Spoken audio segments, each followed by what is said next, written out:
కూర్చున్నారనుకోండి, మీ ఆవిడతో ఏదో మాట్లాడినప్పుడు గొడవ ఏదో ఒకటి వస్తుంది ఇష్యూ. అదే అసలు ఖాళీగా లేరనుకోండి, ముందు మీకు భోజనం సంగతో లేకపోతే ఇదే వరకే కదా వెళ్ళేది ఏదైనా సరే. అందుకని మగాడు ఖాళీగా ఉండకూడదు అంటారు, ఉద్యోగి కూడా ఖాళీగా ఉండకూడదు ప్రభుత్వాలకి. ఇప్పుడు చూడండి, పొద్దు నుంచి రాత్రి దాకా మీటింగులు. ఫస్ట్ మాట్లాడుకునేది ఏదబ్బా చచ్చిపోతున్నారో బాబు ఈ పని, ఇంతే ఉంటుంది. రెండవది ఏంటంటే డబ్బులు.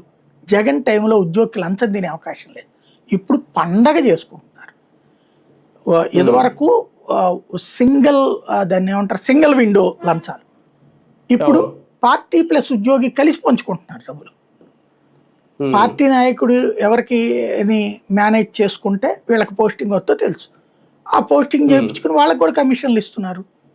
తద్వారా ఏ ప్రాబ్లం లేకుండా దర్జాగా లంచంలే కూడా పని అయితే అవ్వట్లేదు, కానీ లంచాలు వస్తుంది. ఇదివరకు జగన్ ఉన్నప్పుడు జీతమే టైంకి రాలి, ఇప్పుడు జీతం ఎట్లాగో టైంకి వచ్చేస్తుంది, లంచం కూడా నెల నెల వస్తుంది. జగన్ వస్తే మళ్ళీ ఇది పోతుందేమో, మమ్మల్ని తిన్నివ్వడు. ఇప్పుడు కార్యకర్తలు మమ్మల్ని తిన్నివ్వలేదని వాళ్ళు ఓడగొట్టారు, ఉద్యోగులు కూడా మమ్మల్ని తిన్నివ్వలేదని ఓడగొట్టారు.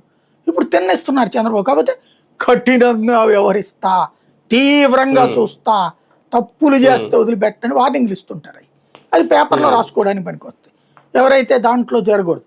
ఇప్పుడు అర్రే పాప బాబు గారు ఎంత కష్టపడుతుంటే ఆర్డరా చూడరా అవినీతి, బాబు గారు నోటీస్ తీసుకెళ్ళరా, ఇట్లాగే ఉంటుంది. మీరు ఒకసారి చంద్రబాబు గారి ఫేస్బుక్లోనూ ట్విట్టర్లోనూ అవి చూశారనుకోండి పోస్టులు, దాని కింద కామెంట్లో 100 ఉంటాయి ఎట్లాంటి వాళ్ళ సమస్యలు పట్టించుకునేవాడెవడు.